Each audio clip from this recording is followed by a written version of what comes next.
Hello everyone, welcome back to my channel. বলো তোমরা সবাই কেমন আছো? আশা করি তোমরা সবাই খুব ভালো আছো, আর আমরাও খুব ভালো আছি। তো আজকের ব্লগটা এখন 12টার মতো বাজে, এখন থেকে স্টার্ট করছি। আর এখন দেখো আমি একদম শাড়ি পরে রেডি হয়ে গেছি, যাবো স্পর্ধার বাড়ি। অনেক দেরি হয়ে গেছে, ওরা তো সবাই চলে এসছে, গায়ে হলুদ যেহেতু এখন। আর জল সাজাও হয়ে গেছে, ফোন করে বললো, কিন্তু কি করব, বাবুকে নিয়ে যাব, ওই জন্য একটু দেরিই হয়ে গেল। তো দেখো আমি একটা ইয়েলো কালারের শাড়ি পরেছি, ইয়েলো পিঙ্কে। আর আজকে হচ্ছে আমার অ্যানিভার্সারি। আমার কেন, স্পর্ধার কেন অ্যানিভার্সারি। আজকে মার্চের 6 তারিখ। গত বছর এই দিনটাতে বেশ সেলিব্রেট করছিলাম, বেশ ভালো করে কাটিয়েছিলাম দিনটা। কিন্তু এই বছর মানে যেটা হবে ওটাই মেনে নিতে হবে। তো বলতে বলতে 3টে বছর কেটে গেল। তো যাই হোক, আর ওই একই ডেটেই সোনাইয়েরও বিয়ে হচ্ছে। তো এইবার আমাদের অ্যানিভার্সারির থেকে বড় ইম্পর্টেন্ট হচ্ছে সোনাইয়ের বিয়ে। তো সবাই ওই কাজেই লেগে পড়েছে। আর এখন আমি একদম রেডি হয়ে গেছি, বেরিয়ে যাব। তো দেরি হয়ে গেছে, তাড়াতাড়ি করে ওখানে যাই। ওখানে গিয়ে একদম সবাই কি করছে না করছে সবটা তোমাদের সঙ্গে শেয়ার করব। বলেছি দেখো সোনা বাচ্চা, আরে একটু উপরে নিয়ে গেলে, এটা আমাদের সোনা বাচ্চা। সে উপরে সোনা বাচ্চাটা গালে লিপস্টিক বসে, বাবা চলে, বাবা আছে বলে।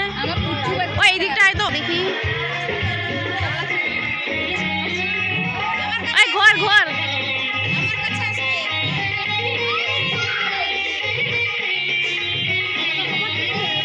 পূজার বিয়ের সময় আমরা সবাই প্ল্যান করে ম্যাচিং করে সব ড্রেস পরেছিলাম।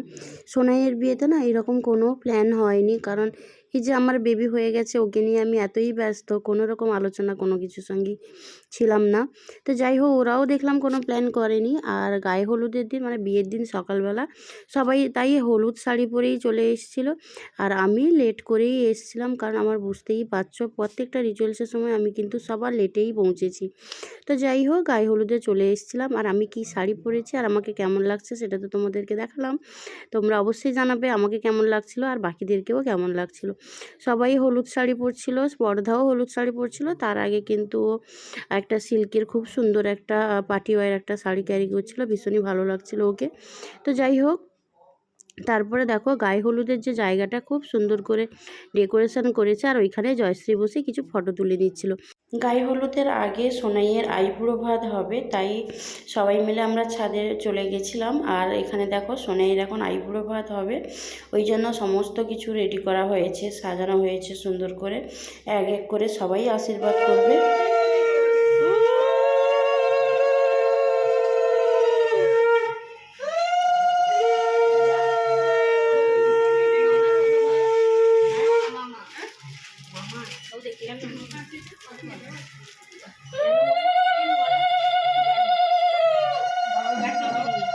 স্পর্ধাদের বাড়িতে আগে থেকে আইবুড়ো ভাত সেভাবে দেওয়া হয় না। ওই বিয়ের দিনই সবাই আসে, রিলেটিভসরা, ওই দিনই একবারে সুন্দর করে সাজিয়ে বসিয়ে আইবুড়ো ভাত দেওয়া হয়। এটা করলে একটা সুবিধে হয়, কারণ সকাল থেকে তো ফটোগ্রাফার চলে আসে, এতে কিন্তু সুন্দর সুন্দর ফটোগুলোও হয়ে যায়। আর সবাই একসঙ্গে বসে আশীর্বাদও করলো, আর সঙ্গে গিফটগুলোও দিয়ে দিল। এটা অ্যাকচুয়ালি বেশ ভালো আইডিয়া। তো যাই হোক, আর সোনাই কিন্তু একদমই কিছু খেতে পারেনি, সেভাবে কিছু খায়নি। এক এক করে সবাই ওকে আশীর্বাদ করছিল, আর এত মিষ্টি দেখাচ্ছিল বিয়ের দিন। তো যাই হোক, স্বাভাবিক, এটা ওই দিনটা ওর জন্য খুবই স্পেশাল। আর সত্যি ভাবতেও অবাক লাগে যে সোনাইয়ের বিয়ে হয়ে গেল। সেই আমি যখন কলেজে পড়তাম তখন থেকেই ও বোন হলে কি হবে, কিন্তু না, আমাদের সঙ্গে পুরো একদম ফ্রেন্ডশিপ, মানে বন্ধুদের মতোই ওর সঙ্গে আমাদের বন্ডিং। তো এত হই হুল্লোড় করে কেটেছে। আর আমাদের গ্রুপে ওই একটা মেয়েরই বাকি ছিল, এই সোনাইয়ের। তো সোনাইয়ের বিয়েটাও হয়ে গেল। তো যাই হোক, এক এক করে সবাই আশীর্বাদ করছিল, ওকে মিষ্টি খাওয়াচ্ছিল। মিষ্টি তো একদমই খেতে পারে না, খায় না। তো অল্প একটুখানি খেয়েছিল। এই যে দেখছো এত কিছু সাজিয়ে, প্লেট ভর্তি করে সাজিয়ে রাখা হয়েছে। ওর মুখে যেইটুকু খাইয়েছিল ওইটুকুই, তারপরে ও একটুও খেতে পারেনি। তো যাই হোক, দেখতে থাকো ব্লগটা। আর এরপরে কিন্তু আবার হবে গায়ে হলুদ। আজকে ঠাকুর তোমার করে, আজকে জায়গাটা সব তো সবার সমস্যা, ঠিক আছে, ভালো দেখা যাচ্ছে।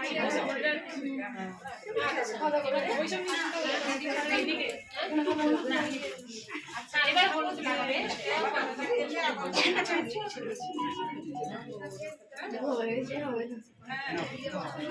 দেরি করে না, দেরি করে না। এই এই আরে দিয়ে দিলে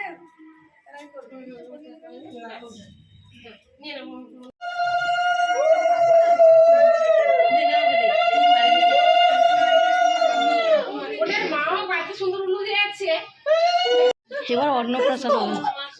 এরপরে অন্নপ্রাশন শুরু হবে।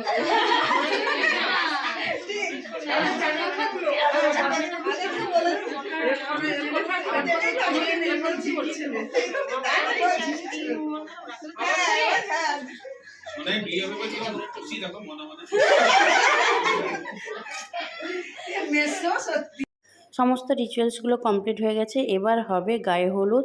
তাই আমরা নিচে চলে এসেছিলাম, আর নিচে এসে আমি, পূজা, জয়শ্রী আমরা তিনজন কিছু ফটোশ্যুট করছিলাম, তারপর একটু গল্প করছিলাম, এইসবই করছিলাম। আর ওইদিকে কিন্তু জয়শ্রী রিলস বানাচ্ছিল। তো তারপর দেখো আমাদের তিনজনকে কেমন লাগছিল। আর গায়ে হলুদে সবাই হলুদ পরেছিলাম, সবাইকেই ভীষণ মিষ্টি লাগছিল। ওইদিকে সোনাইও গায়ে হলুদের জন্য একদম রেডি হয়ে চলে এসছে। এই দেখো, ও কিন্তু গায়ে হলুদে লেহেঙ্গা পরেছিল। আর সোনাইকে আমি বরাবরের জন্য বলি, ওকে শাড়ির থেকে লেহেঙ্গাতে ওকে সবসময়ের জন্যই ভালো লাগে। এই গায়ে হলুদে লেহেঙ্গা পরবে ঠিক করেছিল, আর তেমনটাই লেহেঙ্গাই পরেছে। তো খুবই মিষ্টি লাগছিল। তোমরাও দেখো ওকে কেমন লাগছে।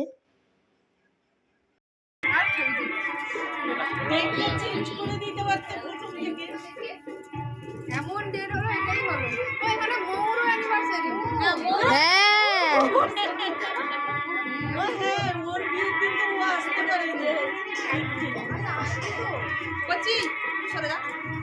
আমাকে এখানে দুটো ফোন দিয়ে গেছে।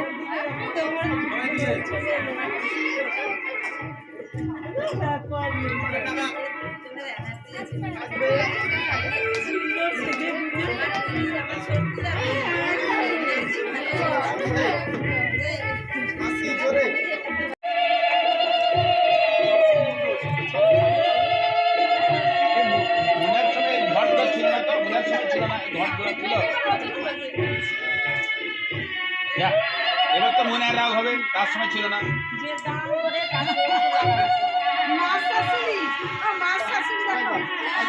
আমি একটা ঢালবো গো, আমার বোনের মাথায় একটা ঢালবো।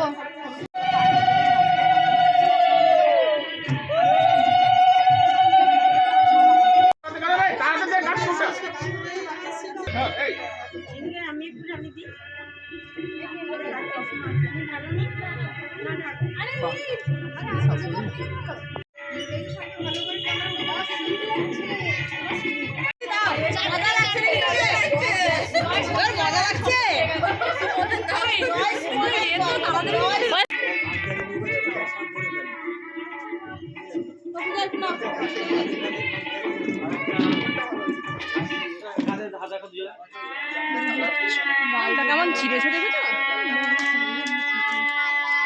আবার হবে। ও ফ্যানের মিস্ত্রি, আসি।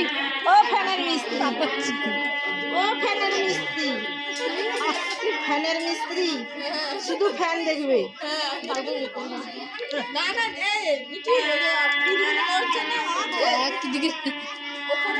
গায়ে হলুদ কমপ্লিট হয়ে যাওয়ার পরে আমরা বসে একটু গল্প করছিলাম, তারপরে চলে যাব খাওয়া দাওয়ার জায়গায়। আর তাড়াতাড়ি করে খাওয়া দাওয়া করে বাড়ি চলে যাব, কারণ রাত্রিবেলা আবার সেজে গুজে রেডি হয়ে আবার রাতে আসতে হবে।